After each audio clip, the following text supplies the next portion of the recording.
All It's right, just well, slow. welcome to Sociology of the Family. I'm Dr. Beverly Ian Thompson, And I'm a Kello Stone.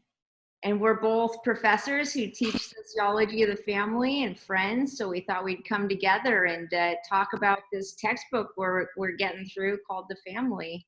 Absolutely. And I find it very fascinating to look at gender through the lens of the family. I want to go off into like the bigger and bigger and more, but it really kind of reeled me into this is just one perspective of gender, and it's through that lens. So the chapter starts out with some of the basic key terms that we really kind of need to understand.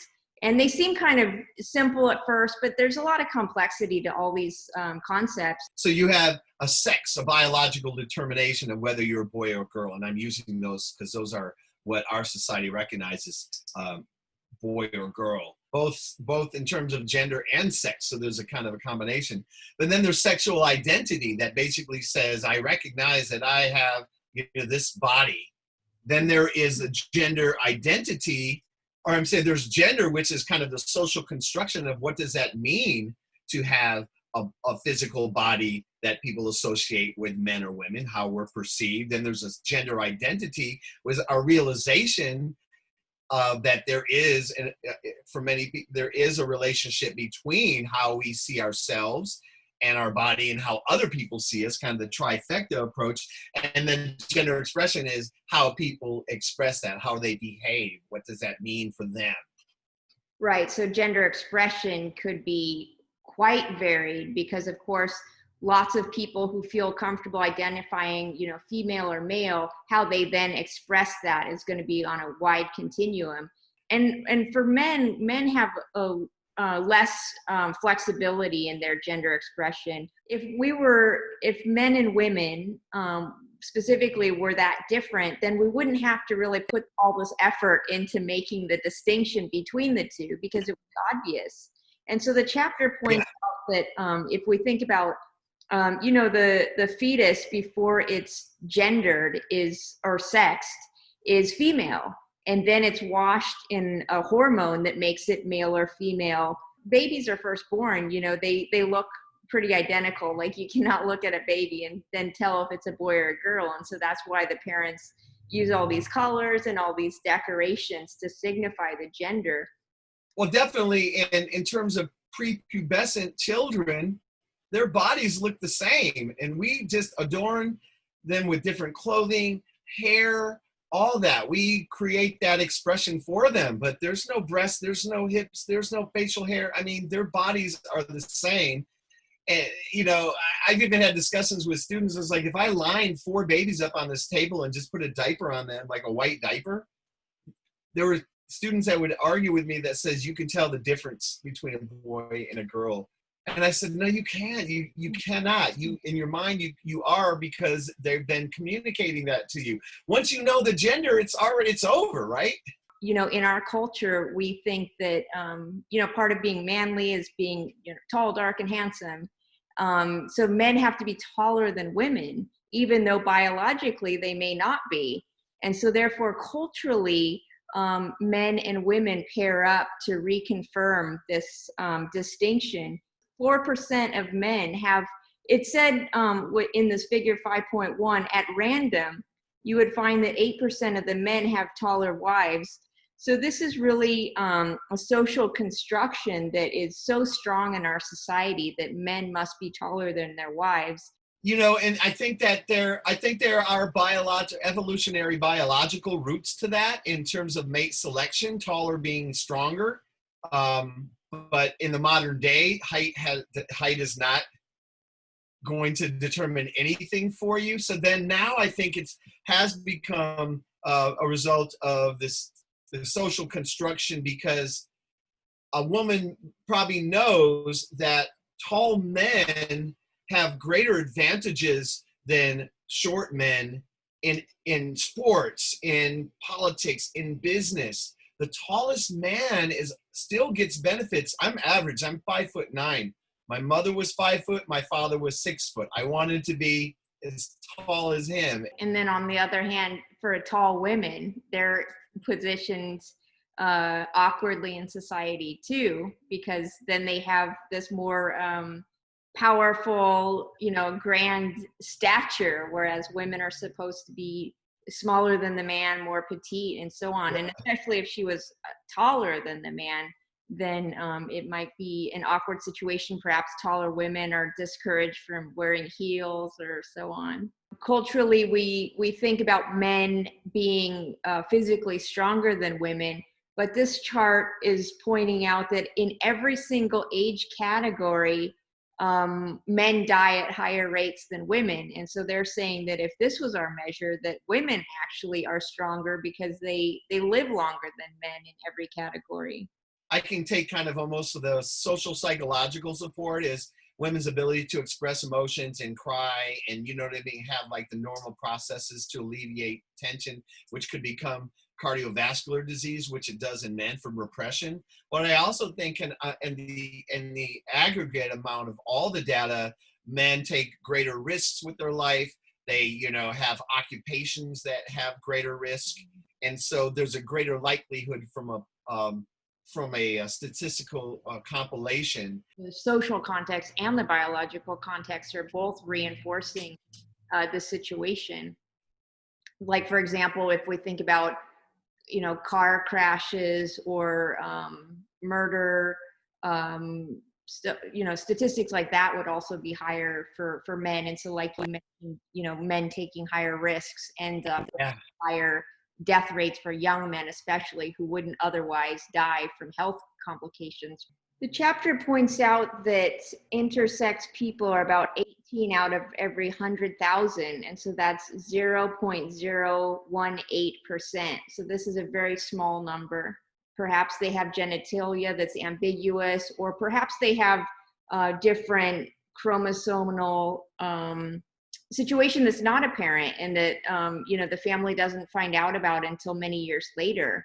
But one of these issues, so this example is really interesting because it shows that even while in nature and biology we have intersex people, our social categories are even less flexible than the biological reality, and so we force these to fit into this social construction rather than just let them, live the life that they're given. They're often surgically altered at birth historically, and contemporarily this practice is more discouraged, but probably still continues at high rates. Interplay of chromosomes and hormones and then, of course, like I mentioned, brain structures that are biological in their origin, but then are either supported or denied depending upon how we appear on, in the external genitalia, which is a lot of times when it comes down. And if you look around the world, this is something that does happen. And on the intersex identity, it's also important to remember that, of course, there's a variety of outcomes, but an intersex person might never find out, or perhaps they find out at puberty. So this could be developed or discovered later in life, or perhaps never at all. And we see this issue arise with chromosomal sex testing of athletes that has occasionally become a news story.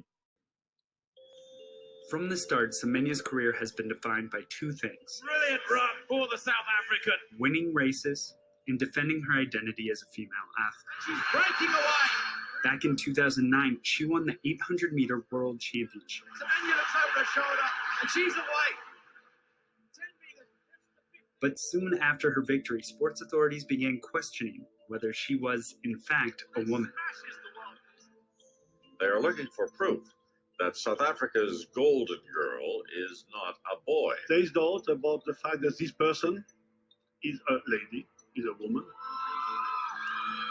In South Africa, her win was celebrated. She is a female. She won. But the top governing body for athletics, the IAAF, selected Semenya for testing to determine whether she is female. Most recently, their criteria for female competitors has been testosterone, a hormone produced by both men and women. Semenya has naturally high levels of testosterone, and the IAAF claims that there is a significant connection between high testosterone and athletic performance. But it's more complicated than that. Oh yeah, it's and the thing is because the popular culture does not take the time to really understand the complexity of issues, then it just gets kind of right to the point. And I think that people will regard biology over gender in terms of making a determination between male and female. It's such a fluid thing for my gender identity and gender expression to match my biology. But if it didn't, and that's really what it is, who we are, our sexual identity, if you will, is rooted in brain structures. It kind of tells us like what our brain. I believe our brain is hardwired to our genitals to some degree. And so if your brain is hardwired to a vagina, but you have a penis, and you're gonna there's something that's not right here, which I can't even tell you how to even explain that. But imagine, that's the starting point. Imagine how it would feel, because I think most of us feel like that's, we're wired correctly. Do you remember the pregnant man, Thomas Beatty? I absolutely do. Right up by the face, you can see it actually cupped like that. Little fingers there. And we see her as our little miracle. You're the best person. I am? Thank you.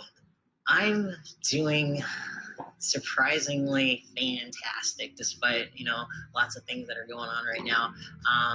Lots of changes been happening lately with my personal life, going through a divorce right now with Nancy, sadly.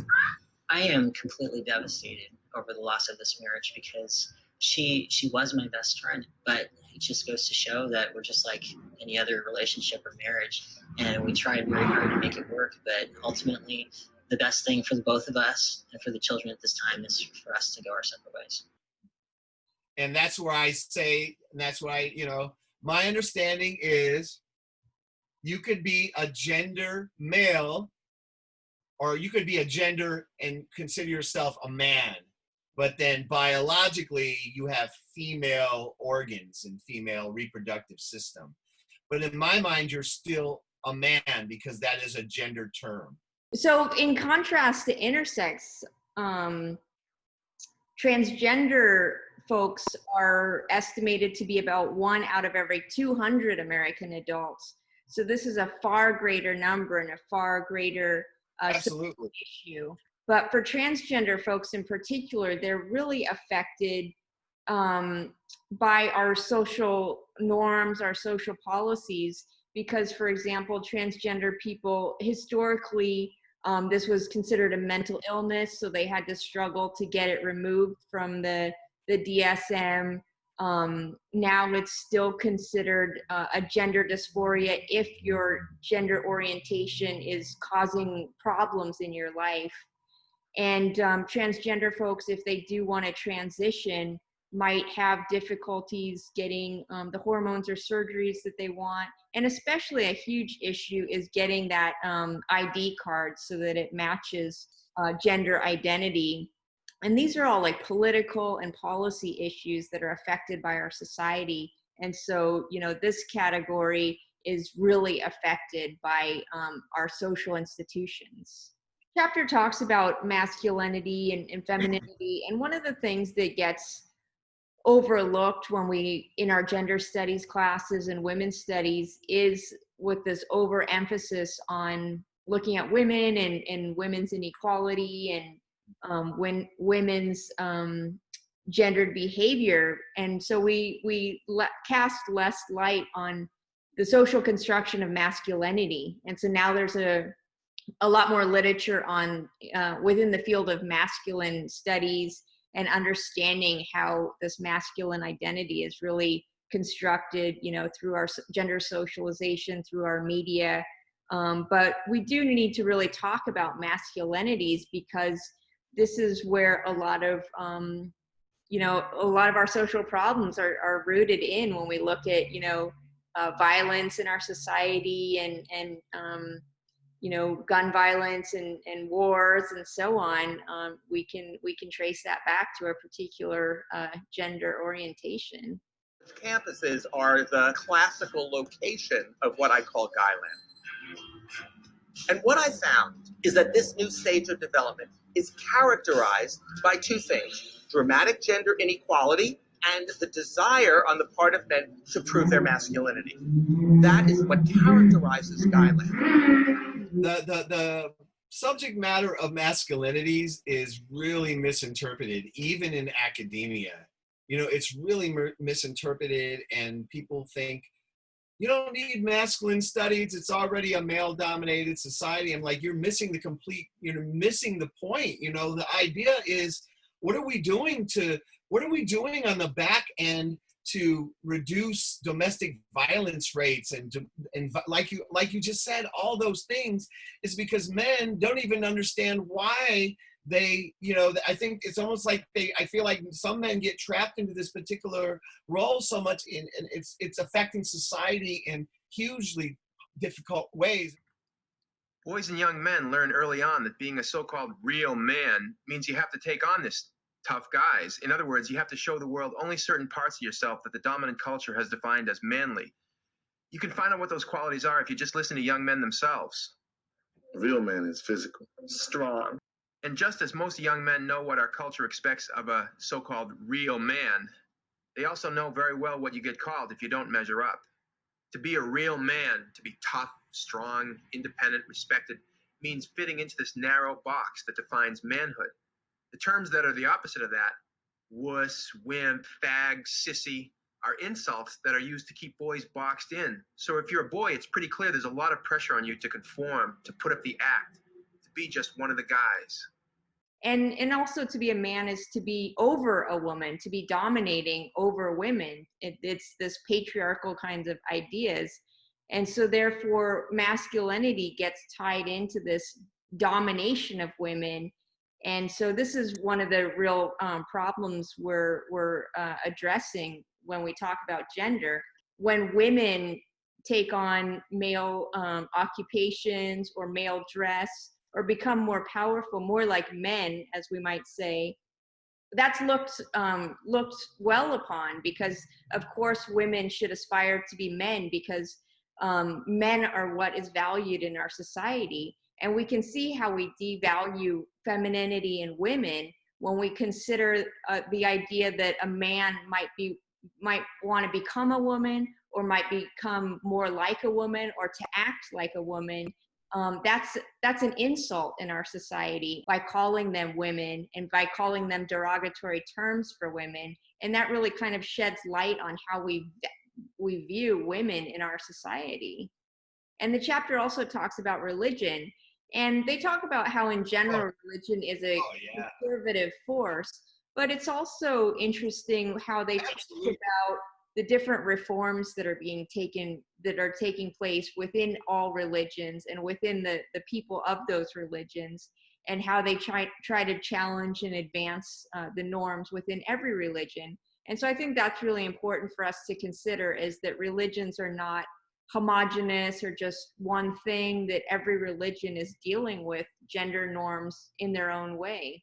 Yeah, they definitely are. And if you really I always say the big three, Christianity, Judaism, and Islam, there is a male dominance in those, and it's rooted in biblical text, right. And it's supported. And if there's any institution, if we put social institutions in a hierarchy in terms of the social acceptability of challenging it, religion would be the one that you would that you would never challenge, because it was set down by God, and I grew up in a Catholic home, like just believing that the reason really thinking I had one less rib because it was given, like Adam gave to Eve, so it's like women are just a rib of men, right there's the foundation standpoint right there.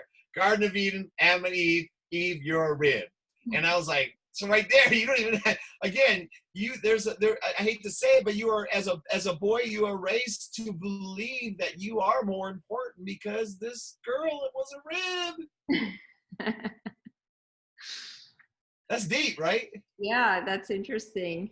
When we're talking about also the gender expression and the intersection of gender expression and a male-dominated social institution, you know, the hijab is one example. How do you maintain certain aspects of your religious identity as a woman? The ritualization of things, I think, a person can ritualize something on a level that goes beyond social ideas of male and female gender, right? So interesting thing, when I looked at these two, I know you had mentioned that, I hope you can see that the overlap between boys and girls as it relates to boys' activities is much bigger. Just kind of like you said, like there are girls that can get away with doing boy stuff, but it didn't compromise their, you know, who they are as, you know, as a woman, you know, as a young woman. But with a guy, you know, if a guy was to do more girl activities, the first thing people would do is say they were gay. It would be like the sexual orientation thing, which is not even, it's just, that's a different conversation. There are overlaps, but this is gender identity. That we're talking about gender, we're not talking about sexual orientation. But that's another area where people really get great confusion about. We can also think about childhood activities and just what they're teaching you. And so what do boys and girls do? And so girls or activities are more oriented towards pretending that they're already moms with their dolls. Maybe they're cooking or they're cleaning. Boys' activities are more physical. They encourage more expression of your physical body, being maybe rougher or just having more physical experience that can really build confidence, playing sports and so on. When I was a little girl, when I was around 8 or 9 years old, my biggest passion was baseball. I was completely obsessed with baseball. I divided my bedroom into half baseball shop and half bedroom. I spent all my hours putting my baseball cards and using my Beckett, you know, price guide and putting the prices on my baseball cards. I had my dad take us to the local baseball games, and he said, oh, I wanted a girl, so I didn't have to go to sports games with my kids, but I got a tomboy. And I don't remember this, but my dad tells me that I really wanted to play in Little League, but they didn't allow girls. And so this demonstrates another institutional gender socialization obstacle, where an institution, Little League, did not allow me in. And I think back about if I had been able to play baseball as a little girl, how much more confidence I would have in my physical body. And perhaps when I became, you know, that would be a way to head off issues of body insecurity or anorexia or eating disorders with girls, is if they could really play a lot more sports and be confident in their physical abilities and act out in a more you know, aggressive way, rather than always having to shrink and be smaller and be quiet and wear a skirt and not get dirty. I think some of just the most incredible women athletes are professional bodybuilders, because their body completely changes, and it really scoffs at the face of what, you know, an ideal woman's body should be. And then there's a documentary, I believe it's called Transformer. Have you seen that? About the male to female transgender person who is a huge bodybuilder and continues to be a bodybuilder.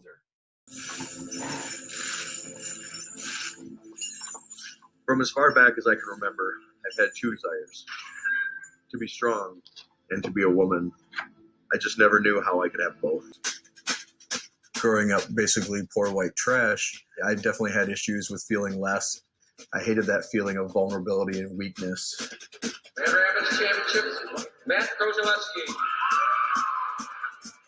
The harder I pushed the weights, the bigger and stronger I got, the better I felt.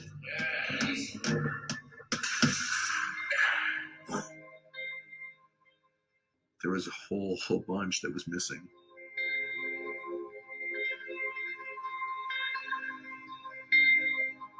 It was almost like Matt died.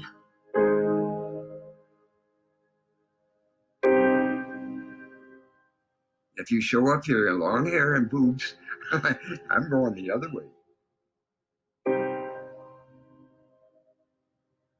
I want my boys to be able to be proud of me.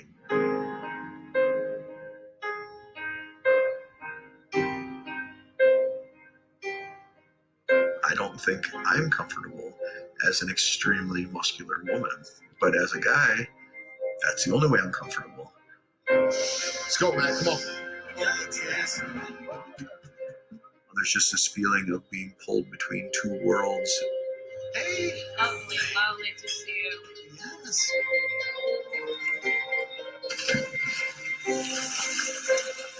Look out!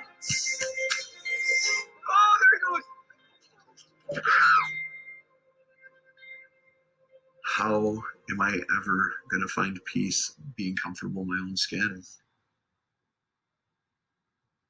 You know, whether or not you're accepted in a gender role for many people has to do with how much you conform to that gender role. So we've been talking about, you know, all these gender socializations that take place when folks are young, they're children, they're with their parents, they're in their school, and then the chapter, you know, gets to the workplace. And so we've been segregated throughout our early childhood and into our, especially our teenage years. And then we get into the workplace, and we've already kind of been tracked in our educational process. And so this kind of segregation continues into higher education and into the workplace, where men and women simply choose different jobs or else choose different aspects of those jobs. Yeah, and the question is what role does the family play in that? And a lot of families really are the occupational reproduction centers.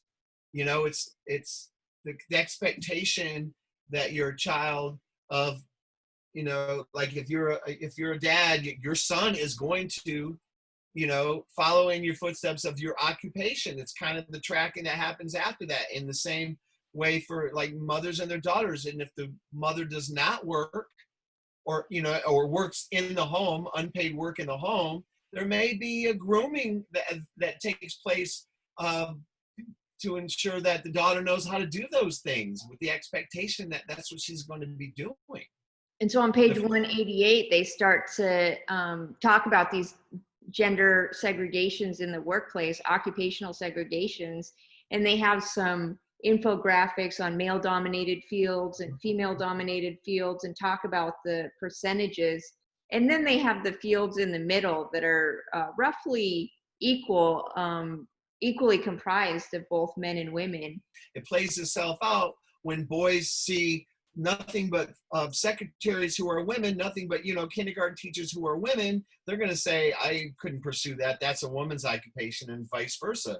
So not only are we socialized into these occupational tracks based upon how we see people, you know, who represent our gender, but also who do not, you know. It's like we, you know, okay, can't do that because all I've never seen of that. The whole idea of the name of the term male nurse, you know, it's just thrown around as if it's, you know, like, you know, milk chocolate. It's like, oh, he's a male nurse. So that is still here. That's still here in 2020. We, you know, for men who enter female occupations, they have this, what sociologists call glass escalator, where they can really advance in those fields. But when women are in male-dominated fields, a lot of times they face a lot of harassment and just pressure to being pushed out of the fields.